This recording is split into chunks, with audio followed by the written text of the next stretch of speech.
बंदी छोड़ दिवस और दिवाली के त्योहार में क्या फ़र्क है? दिवाली के त्योहार का सिक्खी के साथ क्या संबंध है? गुरु हरगोबिंद साहिब जी को क्यों कैद किया गया था और उनका बंदी छोड़ दिवस से क्या कनेक्शन है? और क्यों बंदी छोड़ दिवस पर सिख दिए जलाते हैं?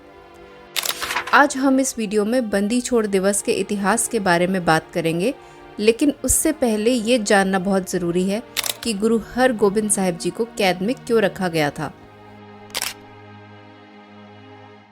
गुरु अर्जन देव जी की शहादत के बाद जब गुरु हरगोबिंद साहिब जी ने गुरगद्दी संभाली तो उन्होंने मीरी और पीरी की 2 तलवारें धारण करी और सिखों को सैन्य आयाम पर जोर देने के लिए प्रेरित किया। मीरी की तलवार पॉलिटिकल पावर का प्रतीक थी और पीरी की तलवार स्पिरिचुअल पावर का प्रतीक थी।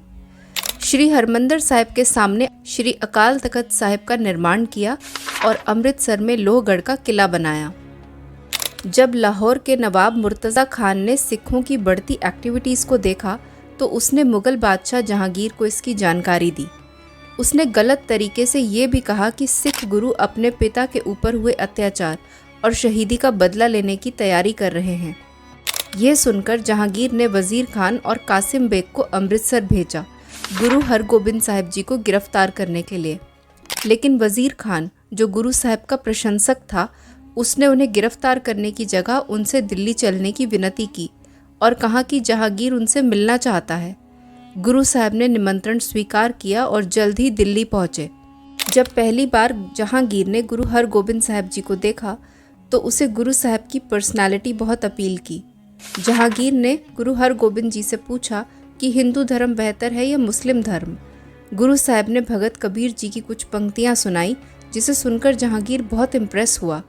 धीरे धीरे उनमें एक एमिकेबल रिलेशनशिप डेवलप हो गया और कुछ जगह इतिहास में ऐसा भी आता है कि एक बारी गुरु हरगोबिंद जी ने शिकार के दौरान जहांगीर की जान बचाई थी। पर इन दोनों की बढ़ती दोस्ती चंदू शाह को गवारा नहीं थी। ये चंदू शाह वही है जिसका गुरु अर्जन देव जी की शहादत में बहुत बड़ा हाथ था। बादशाह और गुरु साहब की बढ़ती दोस्ती को अपने लिए खतरनाक समझकर चंदू शाह ने अपनी अगली चाल चली। जब आगरा में जहांगीर बीमार हो गया तो चंदू शाह ने ज्योतिषियों के साथ मिलकर साजिश की और उनसे कहलवाया कि जहांगीर की बीमारी ग्रहों के खराब योग का परिणाम है, इसीलिए वो ठीक नहीं हो रहा है।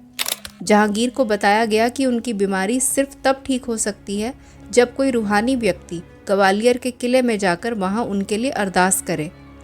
चंदू शाह ने सुझाव दिया कि इस काम के लिए गुरु हरगोबिंद साहिब जी से अच्छा कोई नहीं हो सकता और उनसे ग्वालियर के किले में जाने की गुजारिश की जाए। बादशाह की फरमाइश पर गुरु साहिब ने तुरंत हामी भरी और अपने कई साथियों के साथ ग्वालियर किले के लिए रवाना हो गए। असल में ग्वालियर के किले को उस समय जेल के रूप में इस्तेमाल किया जाता था, क्योंकि ग्वालियर का किला बहुत ऊंचाई पर था और उसके अंदर जाने का एक ही रास्ता था और बाकी ओर सिर्फ खाई थी। ग्वालियर के किले में गुरु साहिब का सामना हिंदू राजाओं से हुआ, जो पॉलिटिकल रीजंस की वजह से वहाँ बंदी बनाए गए थे। उनका जीवन किले में बहुत दुख भरा था। उन्हें जंजीरों में जकड़ा हुआ था। यहाँ तक कि जो पानी और भोजन इन राजाओं को खाने पीने के लिए मिलता था, उसमें भी स्लो पॉइजन मिला होता था। गुरु हरगोबिंद जी ने किले के जेलर हरिदास जी की मदद से उनके जीवन स्थिति को सुधारा। गुरु हरगोबिंद साहिब जी ने कहा कि जो खाना सरकारी खजाने से आता है वो सुच्ची कीरत नहीं है, इसलिए वो इसे नहीं खाएंगे। गुरु साहिब ने अपने साथ आए हुए सिखों से कहा कि वे ग्वालियर शहर में जाएं, वहां मेहनत करके पैसा कमाएं और उस कमाई से भोजन तैयार करें। जेल के गवर्नर हरिदास जी ने गुरु हरगोबिंद जी की आज्ञा का पालन करने में पूरी सहायता की।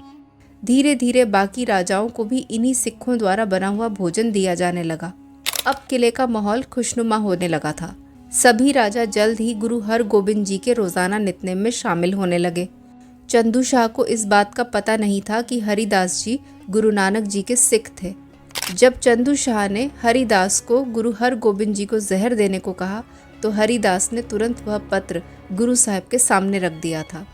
सिख इतिहास के मुताबिक कई जगह पर ऐसा लिखा है कि गुरु हरगोबिंद जी ग्वालियर के किले में कुछ महीने रहे और कई जगह पर 40 दिन और 2 से 3 साल की भी बात कही गई है। जब बहुत समय बीतने के बाद भी गुरु हरगोबिंद जी को रिहा नहीं किया गया, तब बाबा बुड्ढा जी और सिख भक्तों का एक जत्था किले पर उनसे मिलने गया। उन्होंने गुरु साहिब से कहा कि अमृतसर में उनका परिवार, भक्त और दूर दूर से आए हुए यात्री सब उन्हें बहुत याद करते हैं।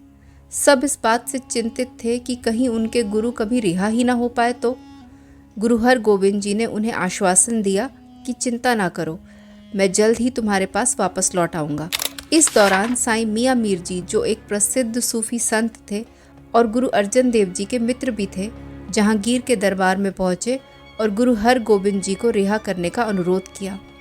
जहांगीर, जो अब पूरी तरह से ठीक हो चुका था, ने वजीर खान को गुरु साहिब को रिहा करने का आदेश दिया। वजीर खान ग्वालियर किले पर पहुंचा और हरिदास को जहांगीर का संदेश सुनाया। हरिदास ने खुशी खुशी गुरु हरगोबिंद जी को इस संदेश के बारे में बताया, लेकिन गुरु साहिब ने रिहा होने से इनकार कर दिया और कहा कि जब तक बाकी राजाओं की रिहाई नहीं होती तब तक वे भी रिहा नहीं होंगे। जब वजीर खान ने गुरु हरगोबिंद जी की इच्छा जहांगीर को बताई तो पहले जहांगीर ने मना कर दिया, लेकिन वजीर खान ने उसे याद दिलाया कि गुरु साहिब ने उसकी बीमारी ठीक करने के लिए अरदास की है। तब जहांगीर ने अपनी चालाकी से एक शर्त रखी और कहा, जो गुरु हरगोबिंद जी के चोले को पकड़कर निकल सके वही रिहा किया जाएगा। गुरु जी ने एक चोला बनवाया जिसमें 52 कलियां थी, जिसे पकड़कर राजा किले से बाहर निकल सके। इस प्रकार गुरु साहिब ने 52 राजाओं को रिहा करवा दिया और उनका नाम दाता बंदी छोड़ पड़ा। बंदी छोड़ दिवस वही दिन है जब गुरु हरगोबिंद साहिब जी को 52 राजाओं के साथ ग्वालियर के किले से रिहा किया गया था। इस दिन को खुशी से मनाया जाता है क्योंकि ये वो समय था जब सही ने गलत पर जीत हासिल की थी।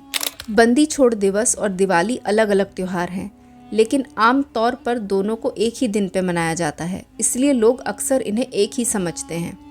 इतिहास के मुताबिक गुरु हरगोबिंद जी की रिहाई दिवाली के कुछ दिन पहले हुई थी। रिहाई के कुछ दिनों बाद जब गुरु हरगोबिंद जी अमृतसर पहुंचे तब कोइंसिडेंटली वो दिन दिवाली का था और लोगों ने शहर को दियों से सजा दिया था। वीडियो पसंद आई हो तो लाइक और शेयर ज़रूर करें। सिक्खी और गुरबानी से रिलेटेड वीडियोस के लिए सत करतार चैनल को सब्सक्राइब करें। मैं आपसे जल्द ही नेक्स्ट वीडियो में मिलूंगी। सत श्री अकाल।